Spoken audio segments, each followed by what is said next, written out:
Class 11th, Economics. Name of the book, Modern Microeconomics, Chapter 1, Introduction.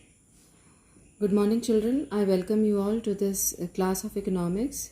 Today we will be taking up our another book, that is Introductory Microeconomics, and in that book we will be studying this chapter, Introduction, and this chapter is going to give you a brief about the basic structure of economics and what is going to be the subject matter in the succeeding chapters that is going to come up in this book.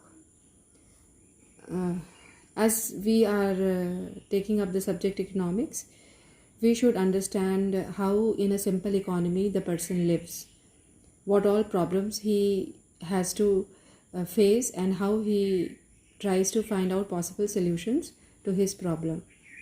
So as you know that in economics we are talking about the requirements, the needs of the individual, what all actions the individual does for the fulfillment of his needs. So we all know that we live in a society, we live in a group, and if you talk about a simple economy, even in simple economy or in a society, people are living and they are not having only one individual need or one single need. They need lot many goods and services. And we all know that all individuals, they cannot produce all the things that they require for their survival.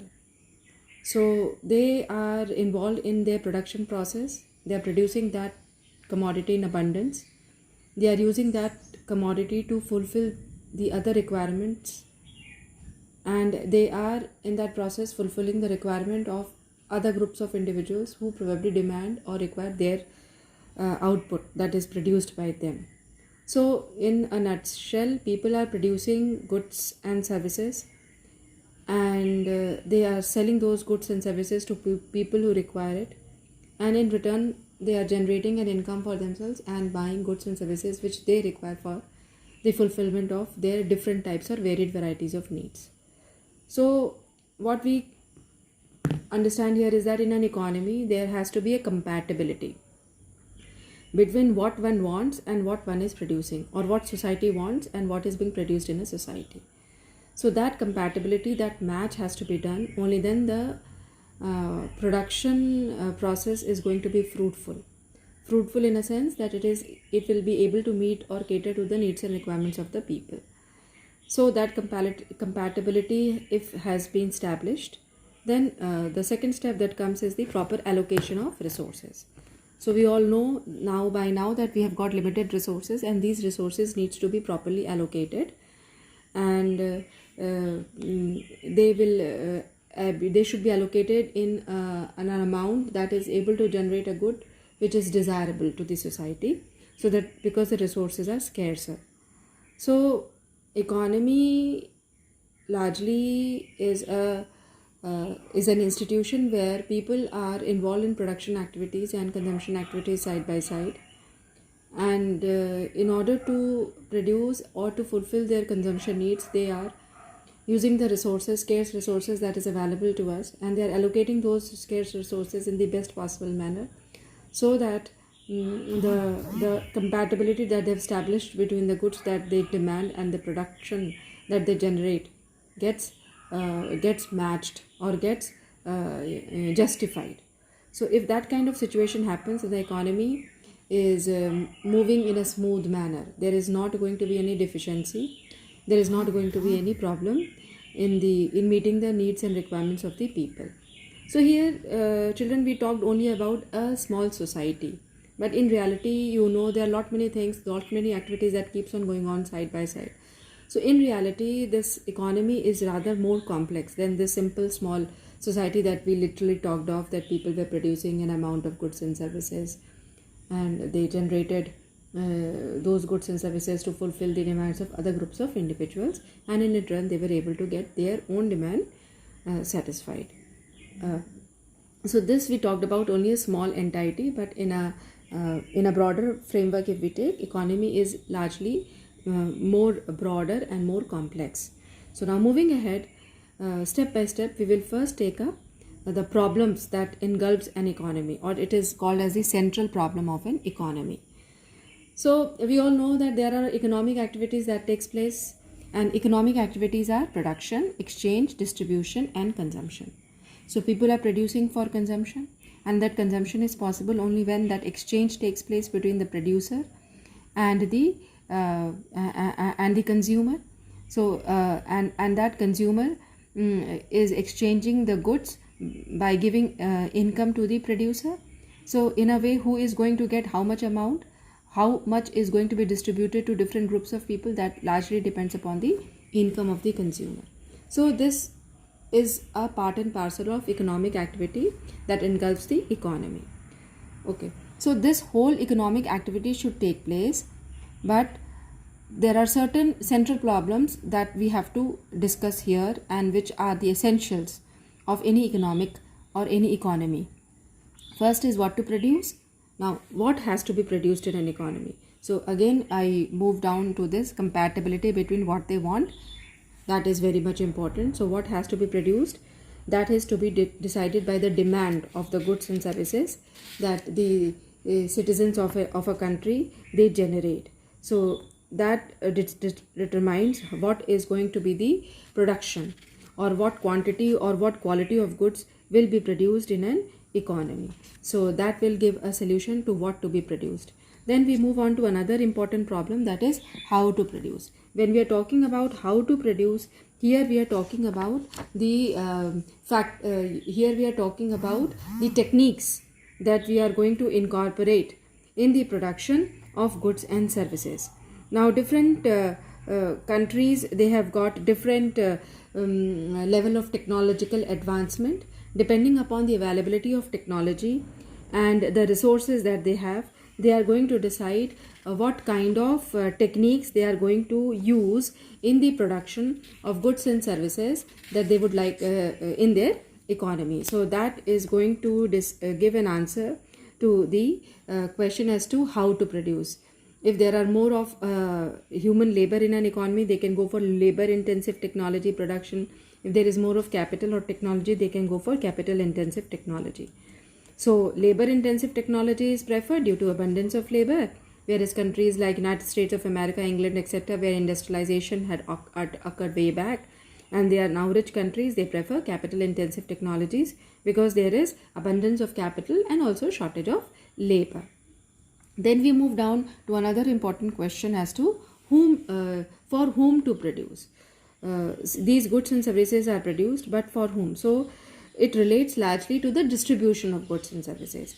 And this distribution of goods and services, it is associated with personal distribution. It means that how the income of an economy is distributed among different groups of the people. So that is one form of distribution. Another is the distribution is also related with the functional distribution, means how the share of different, what will be the share of different factors of production in the total national product of the country. So you all have we all have discussed about factors of production in our class 10th, that is land, or in class 9, that land, labor, capital and entrepreneurs, they are all the factors of production. So depending upon the use of these different factors of production, their share will be distributed to them. So that becomes the guiding pillars for whom to produce, which ensures the urgent want of each productive factors that needs to be fulfilled to obtain maximum possible satisfaction. So these are the three important questions on which the economy is based upon, and the solutions or the answers to these important questions will give direction or the way to an economy. Now we move on to another important aspect of our economy, and this is known as the production possibility curve. Now when we are talking about production possibility curve, it refers to the utilization or the allocation of scarce resources in such a manner that the combination of goods can be produced with the limited resources that is available to us. Okay, so now what happens, you all know that we are having scarce resources, and these resources become all the more scarcer when they are put to alternative uses, and we have got unlimited wants. So now what an economist has to do is this, that he has to allocate these scarce resources so that he is able to produce the possible combinations of goods and services that is required by the citizens of its country. And those possible combinations of goods and services gives rise to what is called as production possibility frontier or production possibility curve. Now, let us see this graph. For example, let us imagine a small economy in which we are producing only two goods. That is, I have taken here an example of guns and butter. So these are the possibilities. That in possibility A, when 21 units of guns are produced, 0 units of butter are, that economy is able to produce 0 units of butter. Likewise, when possibility B is taken up, 20 units of guns are produced, then in that situation only 1 unit of butter is produced. If we move down to 18 units of guns, then 2 units of butter, then 15 units of guns, then 3 units of butter, 11 units of guns, 4 units of butter, 6 units of guns and 5 units of butter, and then 0. That is when no guns are produced, then 6 units of butter are produced. So this is what we see here, is that if an economy wants to produce butter, 1 unit of butter, then it has to forego 1 unit of gun. Okay, so the price of butter or the cost of butter is foregoing that option of producing 21 units of guns. Instead of now earlier it was producing 21 units of gun with the possibility A. Now if it opts for possibility B, in that situation it is producing 20 units of gun because it wants to produce 1 unit of butter also. So it is foregoing 1 unit of gun. So it is the opportunity cost that an economy is bearing to produce 1 unit of butter. So it is the marginal opportunity cost. That is, if we want to have more of another commodity, then we have to forego some commodity that we already had earlier, because the resources are limited. With the limited resources, you can opt for certain things, but then when you're opting for certain things, you have to forego certain things. Let me explain it this way, that you have got an examination tomorrow, and today one match is coming, which is your favorite probably, and you don't want to miss that match. So now, but then you have got an examination tomorrow. So in this situation, you have to pay an opportunity cost. Opportunity cost is going to be not watching your favorite match, because you have to prepare for your examination. So the price that you are paying to get good marks in your examination, or the cost that you are incurring, is foregoing the opportunity of watching your favorite match. So here in that same manner, we are foregoing the production of units of guns if we want to have more and more units of butter. So this is what we see, that marginal opportunity cost here is 1, 2, 3, 4 as we move down. So what we are seeing here is that marginal opportunity cost increases. You have to give up more and more units of a commodity if we want to produce more unit of another commodity. So this is what is the opportunity cost that one has to bear. Apart from this opportunity cost concept that you should know, there is one important concept which is known as marginal rate of transformation. So what we are seeing here is that the guns are getting transformed in the form of butter, because you're not producing guns. So those resources which earlier would have been utilized for the production of guns is now being utilized for the production of butter. So this is what is known as marginal rate of transformation, the rate at which the production of guns is foregone to produce additional unit of butter. So here it was 1 gun was foregone for producing 1 butter, 2 units of guns were foregone to produce 1 unit of butter. Likewise, more and more units of guns were foregone to produce additional units of butter. So marginal rate of transformation is the additional rate of transformation. It is increasing. So more and more units of guns you have to forego if you want to produce another additional unit of butter. So this is also known as production possibility curve, is also known as transformation curve. There are some more names for this production possibility curve. It is also known as the transformation boundary. It is also known as the transformation frontier. It is also known as the production possibility frontier, production possibility curve, transformation frontier, transformation boundary, production possibility boundary. So these are some of the names of production possibility curve. Now let us move on to a graph. Now the same table that I have shown earlier, production possibility schedule it is known as, here is being depicted in the form of a graph. So what we have seen in the previous, that when we were producing 21 units of guns, we were producing 0 units of butter. This is butter, this is guns here. And now if we are producing 6 units of butter only, then we will be producing 0 unit of guns. So this is the transformation curve. This is the production possibility curve that we have arrived at by joining the maximum amount of guns that can be produced if 0 unit of guns butter is produced, and maximum amount of butter that can be produced when 0 units of guns are produced. So an economy can function on this production possibility curve, and it keeps on happening like this. If you are producing this much unit of guns, then this much unit of butter is going to be produced. So this way it has to decide which option it has to opt for. You can go for A, B, C, D, whatever options you have, depending upon the demand of butter and guns. So what is obviously going to be the demand of these two commodities in your market, that is going to determine which unit of what commodity will be produced, or at which point of production possibility you are going to exist upon. Now we can also have a combination of production inside the curve, inside the production possibility curve or transformation curve, but this situation is not considered to be normal, because here we are not utilizing the resources that we are having. So optimum utilization of resources is very much important in economy. So if we are producing here, there are certain resources which could be utilized, which are available to us and which could be utilized, and so that we can move on to higher level of production possibility curve.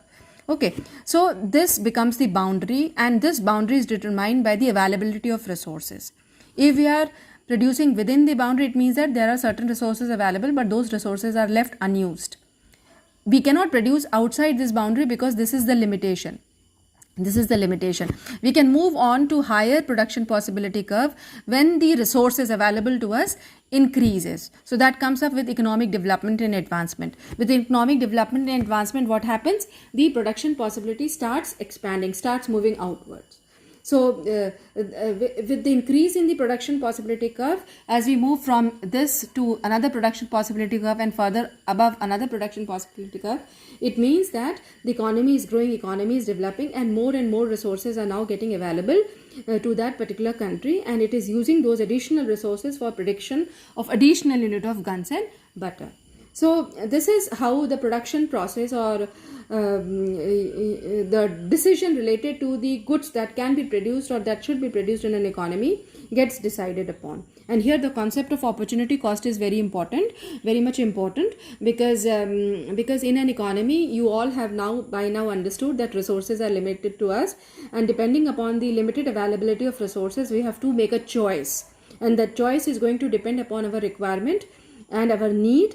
And depending on our requirement and need, we are going to decide upon the goods or the combination of goods probably that we would like to have in our economy, and that determines our production possibility curve, or the point on the production possibility curve where we would like to lie upon. Okay, now we move on to another concept in this chapter. It is related with the organization of economic activities. Now this part already we have done many times and discussed also in the class. So we all know that in a country, the economic activities are organized on 3 formats. It is the centrally planned economy, the market economy, and the mixed economy. Centrally planned economy you are very well aware of. It is the central government that takes the full charge over the country, and it formulates the policies and plans that pertains to economic growth and development of the country. So all the decisions related to economics, whether it be production of goods and services, investments, foreign affairs or trade, that activities that probably could be taken by that particular country is determined by the central authority or central government. And another important element of centrally planned economy is this, that it fights for equitable and just economic growth, so that every citizen of the country are having the fruits of economic development, and they are satisfied, and there is no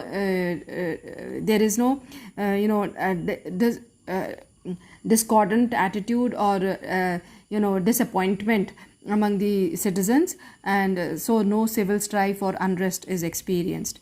China is one such example of centrally planned economy. Moving down to market economy. In market economy, what happens? Economic activities, they are organized through the market. Now here I would like to tell you one important concept, that is market. When we talk about market, you all say in a layman's language that I am going to go to a market. Market is a place where there are shops and people are selling the goods to the consumer or the customers. But in economics, market is something where the interaction of the buyer and the seller is happening, and they are ready to move on with their economic activity. It is not specified marketplace. It could be, now these days we are going for online shopping, so this is also a market where the buyers are able to interact with the customers, and they are able to decide the product that probably the buyer should be selling, or the customer is demanding, and then the decision or interaction leads up to an economic activity. Buying and selling takes place. That is basically a market. And in a market system, what happens, which plays a determining role? It is the price. The price plays a very important role, and the price decides at what price the price decides the quantity of goods that will be sold, or the quantity of goods that is going to be supplied. For example, if the price of a product is rising, then what is going to happen? The demand of that product is going to fall down. Okay. And if the price of that product is falling, then the demand is going to increase. So price is inversely related with the quantity demanded. Increase in the price will bring down the demand, and decrease in price will shoot up the demand. In relation to the supply, increase in the price will shoot up the supply, and decrease in price will bring down the supply. So in an economy, this interaction, demand and supply curve, demand curve is sloping downwards and supply curve is sloping upwards. So this interaction, like here, if you say that this is the demand curve and this is DD, and here if we move down, this is the supply curve, here the price tends to get decided. So if this is the price, this becomes the quantity supplied. So this is how in an economy, in a market economy, price plays an important role in determining the quantity of goods that will be demanded and the price that tends to settle down in an economy. So price mechanism plays a very important role in a market economy. Then USA is a market economy because there are many capitalist people here, and government interference is minimal. Then we move down to mixed economy. India is the biggest example of mixed economy, where we are having the market free play also functions, and the government interference is also there, because the government wants to come up with many social welfare schemes so that it is able to give direction to the society and take up issues which are left which are not taken into consideration by the market or the capitalist, because we all know that capitalists work with profit motive and governments, they work with social welfare, especially in our country. So these are the three organization of economic activities, three different types of markets that exist in an economy, and they play a decisive role in bringing changes in the economic parameters of the country. Now we move down to another important and new concept that has come up, which is known as positive economics and normative economics. Now when we talk about positive economics is a kind of economics which states what it is. Like, we say that price is rising, we say that there is inequality in an economy, we say that income is not distributed properly. So this is what it is. Okay, so this is what it is, and it is being substantiated by the data. Okay, so these data, they authenticate this finding. So what is happening, what is the situation, what is actually happening, the data which shows all these things is known as positive economics. Whereas normative economics is a part or branch of economics which tells us what ought to be. It tells us that price should not rise so abnormally high. There should not be inflation in an economy. There should be equitable distribution of income and wealth in an economy. Women women should be given special health facilities in an economy. So what ought to be? There is moral justification to it. So what ought to be, that is taken by this part of economics which is called as normative economics. So I have taken up one by one parameters, and then we will deal with it. So first I have talked about meaning, that positive economics is in economics which tells what is happening in economy. That information is given by positive economics, whereas normative economics is that economics which tells what ought to be. Then when we are talking about whether can we verify the positive economics or not, then in that situation that we can say that positive economics can be verified because it is authenticated by the datas. But in the case of normative economics, because it states that what ought to be, it has got moral judgment onto the activities that is happening in our economy, so it cannot be verified because it has got individual perspective. Some might feel that whatever is happening in an economy is perfectly right. There might be another group of people who might feel that whatever is happening is not justified. So it is all individual judgment. So there is no authenticate data to verify it. Then we are having another, what is the purpose of positive economics? The purpose of positive economics is to make real description of an economic activity. It gives us that this is what is happening, that price is increasing, price level is rising, there is inflation in our country. So it gives us the clear or the true picture of our economy. And taking into consideration the actual happening in an economy, we can take decisions pertaining to it. But in the case of normative economics, it is largely aiming at determining the goals or the ideals, again that what ought to be. Then we move on to another element, that is suggestive. What does it suggest? It is based upon facts and it does not suggest anything. It does not say that this is happening in an economy and it is not right, or there has to be changes onto it. That all goes on to the side of normative economics. Then value judgments, this positive economics again does not pass on any value judgment, but this normative economics, they gives the value judgment. An example that I have already told you, it could be related to the price rise, it could be related to inequality, it could be related to the volume of trade, whether the import is happening more in our country and export is happening less in our country. So what is the situation of balance of trade and balance of payment, how it is going to affect the foreign exchange reserve of our country. So all these things, whether it is right or wrong, is taken up by the normative economists, but what the facts and figures tells us about, that side is taken up by the positive economics. So this is the basic difference between positive economics and normative economics. Then we move on to the last part of this chapter, and it talks about there are two types of branches of economics. One is called as microeconomics and another is known as the macroeconomics. And this year, class 11th, we will be studying microeconomics. Now, micro, as you understand by the name, it is small, mini. So individual, as it is written I here. So micro stands for individual units, and whereas macro, it stands for all, that is aggregate. It studies the behavior of aggregates, total income, total output, national income, national output, okay, consumption pattern of the citizens, of the consumers of the country. Okay, so it is taking into consideration the whole of an economy. Then we move down to the tools. What are the tools in microeconomics? In microeconomics, we will be taking up demand and supply. Whereas in macroeconomics, we will be taking up aggregate or total demand of goods and services and the total supply.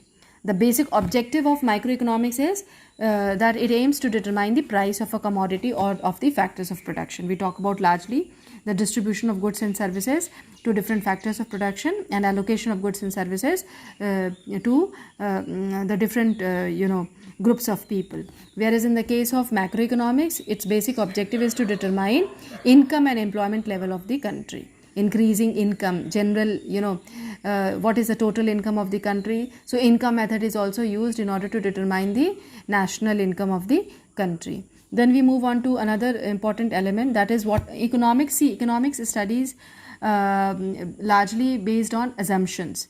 So we have to assume certain things. Ceteris paribus means other things remaining constant. If we are analyzing one particular aspect, we have to presume that other factors are going to remain constant.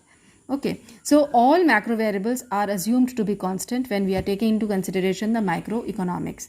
If we are talking about individual demand and supply, then we presume that the aggregate demand and supply is assumed to be constant. So only variations in individual demand and supply is considered at that particular time. Whereas macroeconomics, when we take into consideration the study of macroeconomics, it presumes microeconomic variables to be constant. The other name for microeconomics is price theory, where that of macroeconomics, it is income and employment theory. An example, when we talk to about macroeconomics, we are taking into consideration individual income and output. And when we are studying macroeconomics, we are taking into consideration national income and national output.